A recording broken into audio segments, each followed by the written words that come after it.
Does God have a temper? Well, a simple reading of the Bible seems to indicate, yeah, he has a real temper.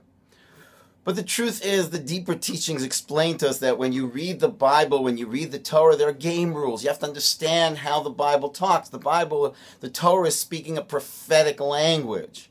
But most people think that God is some guy in the sky and he's just like us. He's just the omnipotent, all-powerful, and has a huge ego, a big control freak, and there's all these things he wants to do, and if you don't do it, he's going to get you.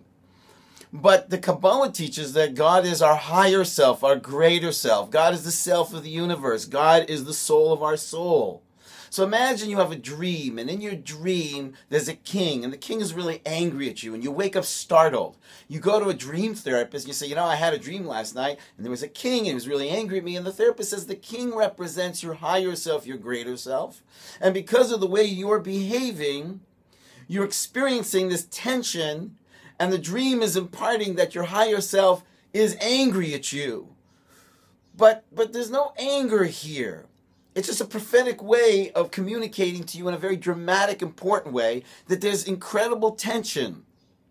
So in other words, the Bible is saying that if God were a man, but he's not, but that's the only frame of reference we have, if God were a man, he'd be angry at you, but he's not a man, and he doesn't get angry like a human being. But God is our greater self, our higher self, and when we behave in a way that's in conflict with our greater self, if our greater self were described in human terms, then it would be as if our greater self is angry at us. But God isn't a man just like you and me.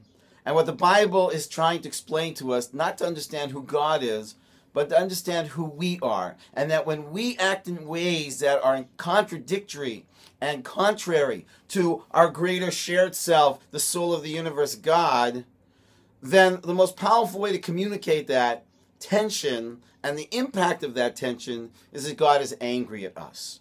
But God is not a man. He's much greater than anything or anyone we could ever imagine. So, I'm not going to say, so relax. It's not about relaxing. It's about do your best, work hard, and embrace the presence of God, our greater, higher self in your life.